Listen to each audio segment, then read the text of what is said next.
guys, what is up, and I welcome each and every one of you to a new League of Legends video. So it is that time once again to talk about the best champions of the current patch 7.15. Now this meta honestly is a little bit stupid and it's not the most fun meta in the entire world, but there are going to be some surprising faces that I'm sure you did not expect to see. So as usual, this video will be made in collaboration with Chogath, a very familiar name. It is a website that tries to improve your overall League of Legends gameplay and knowledge. I have a link to them down below in the description where you can click it and try them out completely for free. There's literally nothing to lose, so I highly recommend it. But without much further ado, let's get right into the best champions of patch 7.15. So I'm going to start by talking about what I think are the best and the most OP champions as of right now, and the first of which is going to be none other than Maokai. The isles will bloom again.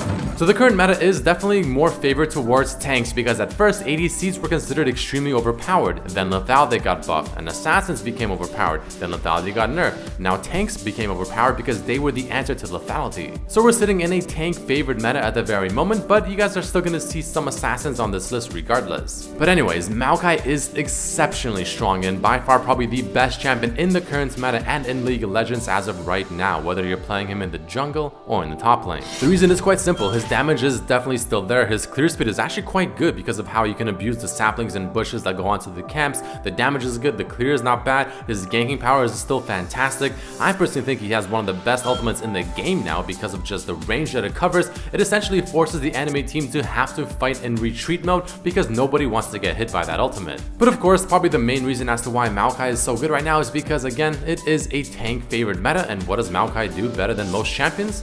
He tanks better than most champions. He can absorb a ridiculous amount of damage. He's extremely hard to kill. He's one of the few tanks that actually has an ability that can be used to also even dodge abilities, being his Twisted Advance. And all in all, Maokai just becomes an exceptionally annoying and difficult champion to stop. So here's my recommended build if you guys decide to pull out that 420. Your keystone is going to be none other than Curse of the Colossus, because why not make Maokai even better at being a tank? Well, that's what the keystone does. Your items are going to be fairly tanky. You can get either the mobility boots for just the raw mobility and just the ganking power, or you can just easily go straight into the defensive boots, being either armor boots or merc boots. And for the runes, you're going to see a somewhat complicated page, but what you essentially want is definitely some attack speed in the runes, whether that's the quins and or reds, and other than that you can pretty much go whatever you want.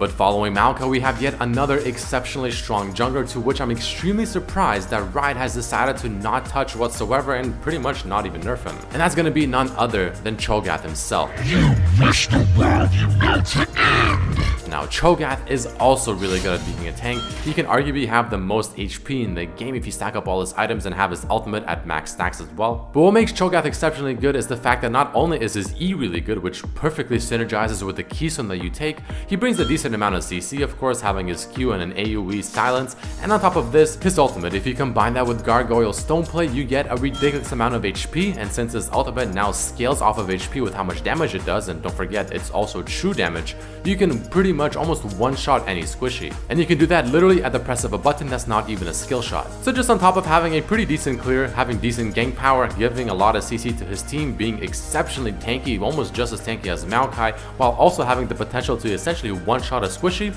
that's a pretty strong champion. So with all that being said and done, here's the recommended build for Chogath. Now you're going to be going Stoneborn Pact as your keystone because this works so well with your kit. You have a lot of CC, even your E is now considered a CC, which is a slow, which procs Stoneborn Pact, which makes the rest of your team that much stronger. But if you don't want to rely on your team whatsoever, Curse of the Colossus is also a great option. For your items, you want to go a fairly tanky route, of course getting the Gargoyle Stoneplay to synergize with your ultimate, but everything else should be somewhat self-explanatory. But obviously, we're not done there just yet. I mean, there's yet another tanky champion that is also really strong at the moment that I have to talk about, and that's gonna be none other than Mr. Rammus himself. Okay. This guy is also exceptionally strong. I mean, if you ever face any AD assassins, if you have an ADC that's really fed, or if you just have a team that's essentially AD oriented, this guy is not only going to shine, but he's probably going to even carry the game. Because Thornmail got reworked that essentially just flat out counters ADCs, and it's just a very good item overall, which perfectly synergizes with Rammus and his W. So this guy, on top of just having a decent clear, he actually has extremely good ganking potential, his taunt being one of the easiest ways to CC a target in the entire game of League of Legends. He scales surprisingly well because he is a tank that just builds armor, which also works off of his passive and W. This guy is definitely a very strong champion in the current meta, so if you want a jungler that's really easy to play but is also extremely successful, Rammus is probably your best bet. So with that being said and done, let's take a quick look at the build for Rammus. His items are going to be fairly similar to what you've seen so far on Maokai and Chogath, a fairly tanky route, Courage of the Colossus being your keystone of choice because you just proc it so easily, and everything else should be quite obvious. But let's take a break from talking about all the tanks because there's still going to be 2 more to talk about later in the honorable mentions and go all the way down into the bot lane and talk about one ADC. Once a Bandle Gunner, always a Bandle Gunner. Tristana is, in my opinion, probably the best ADC at the very moment, despite the fact that her win rate is not the highest of all ADCs, and I'll explain why. She's probably one of the best ADCs when it comes to pushing in towers, which at the moment is actually really important, especially with the tank meta, since you obviously don't want these tanks to just fully stack the resistances. But the great thing about Tristana is the fact that not only does she scale exceptionally well because of just her Q ability giving her a huge stairway and attack speed, she gets huge range as well thanks to her passive so she can kite, but on top of this, she not only has her own escape being her W, but if a tank gets a little too close, she can also even ult them backwards and get even more distance. So not only is she just a hyper carry late game, not only does she get a lot of range and outranges most of the ADCs from just the base auto attacks, and not only can she also knock back enemy targets and the tanks as well, but with a full item build, Tristana thanks to her Q can easily shred through these tanks as well. That's just how good she is. So in my opinion, Tristana by far the best ADC at the very moment, next to probably Draven and Twitch. So with that being said, let's take a quick look at the build that you want to run when playing Tristana. Your keystone of choice is going to be Warlord's Bloodlust because again, her laning phase isn't the best in the entire world, so this will help you get past that, on top of also just giving you the lifesteal that you'll need since you don't get any lifesteal item till about the 4th or 5th item. But speaking of items, you want to go a double Zeal with an Infinity Edge combo into the Mercurial Scimitar or the Bloodthirster. Following that, you can either go Guardian's Angel if the enemy team miraculously doesn't have too many tanks, or if they do, obviously go for the Last Whisper. But staying down in the bot lane for just one more champion, I want to talk about a support that is completely skyrocketing in win rate. I mean, Janna. The Tempest is at your command. She is just insane at the very moment. She has by far the highest win rate I've seen in supports in general and compared to other supports at the moment as well. And the reason for that is because of the buff to support items, and Janna with the Ardent Censer is just absolutely ridiculous. But imagine this, you're playing a game, they have a lot of tanks, and let's say your ADC is Tristana, you know, a fairly good ADC like I just talked about, probably the best. What do you need that helps you get past those tanks and blow them up even better? Well, what's better than having a Janna shield with an Ardent Censer late game? I mean, that will just be the cherry on the cake. But even with that being said, what if a tank finally does get on Tristana, like for instance a Rammus, you know, he finally power balls in there, gets on Tristana? Well, Janna is probably one of the best champions when it comes to peeling as well. Q them, ult them, save the Tristana, let the ADC do the work. I mean, that's just what Janna does. She's exceptionally good at it. She's even better at it now with the tank meta. She can easily keep the ADCs alive from all the tanks trying to get on them, and she just does her job even better and better than most other champions. So let's take a very quick look at the build that you want to run when playing Janna. Now your keystone of choice is going to be Windspeaker's Blessing for obvious reasons. For items, like I said, Ardent Censer is going to be most likely your first item that you actually complete, followed by your support item, usually being the Eye of Oasis. Redemption is still fantastic, and then you want to get the supporty shieldy type items, like for instance Lockra the Iron Solari, and even maybe a Mikhail's to get those pesky tanks off of your ADC that are just trying to CC them to hell.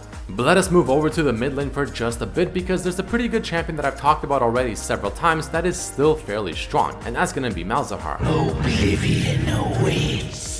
Now, even before all of these tanks just came to popularity, I mean, Malzahar was still pretty strong, and the reason for that is quite simple. He just synergizes really well with the items that he gets and his overall kit. He has one of the easiest ways to catch someone off thanks to his ultimate, Deathfire, Liandry's, Rallies, all of those with his E ability are just the perfect synergy. He also got reworked not too long ago where his W just works differently, but probably in a better way. His ultimate also got changed to where it now does single target damage on top of the percent damage. And at the end of the day, especially late game, Malzahar is fantastic when it comes to killing squishies. He has a silence ability. He can also kill tanks thanks to his ultimate and the percent damage from the Liandry's and the Deathfire as well. He's just a very good champion at the moment, and you definitely want him on your team because the game honestly just does become a lot easier. And here's very quickly the build for Malzahar, which I'm sure you've seen several times. The Deathfire being your keystone, Morello's, Rallies, Liandry's, all great items on Malzahar as well. And everything else should honestly just simply make sense because you've probably seen it so much.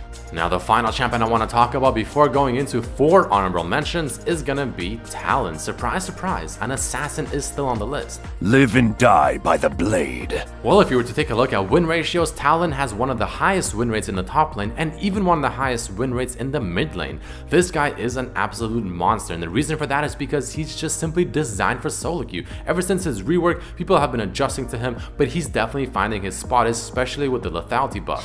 He's also able to reproc Duskblade twice, again using the first time with your full combo into your ultimate, which then procs Duskblade, and then you go on them as well, which will proc it again. He just does so much damage. He has an extremely fast burst combo, he has a decent amount of AoE damage, but the main thing is of course him going over the walls, having a lot of map pressure, and it's just not very easy to deal with. So the goal with Talon is to try and win the game before the tanks fully come online, before they just stack the hell out of their resistances and they become extremely hard to kill. But even having said that, Talon can bypass the tanks fairly easily, again thanks to going over walls, and get to the backline and kill the squishies. So the build for Talon is as follows. Storm Raider Surge or Thunderlords are both great keystones, it just depends on the comp that you're facing.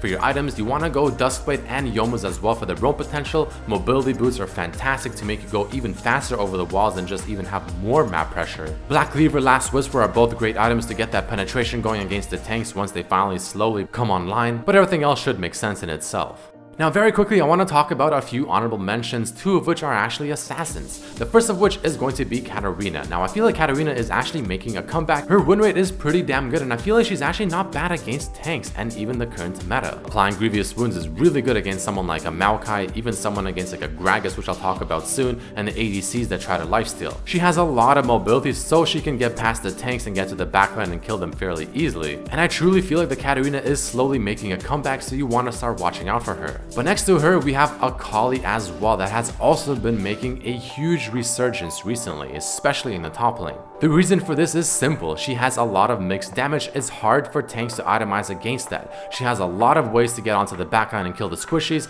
and on top of this, since her W got buffed, if you combine her W chilling in the shroud, once it's finished, you use Zhonya's, and then by the time Zhonya's is done, your W will almost be back up again. She has a lot of pretty decent matchups in the top lane, so her laning phase is actually quite good. She's just very hard to deal with, and she actually does a lot of damage. Following this, we have two quick honorable mentions for Gragas and Zac, two tanks that I feel like are also still really strong, ones that have in theory fallen off, but I still feel like they're quite good regardless. I personally think Gragas is one of the best champions in the game, even though his win rate says otherwise. But either way guys, that's gonna be it for this video. There you have it, the best champions for patch 7.15. Entering the tank meta, some assassins are still really strong, some of them are actually slowly coming back in my opinion, but again, the main thing is the tanks that are slowly rising up and becoming stronger and stronger and stronger. So I hope you guys did enjoy this video. If you did, then let me know by hitting that like button, subscribe if you haven't, share this video with your friends so everyone else knows the meta and what's happening at the very moment. But I thank each and every one of you so much for watching, and I'll see you for the next video. Peace.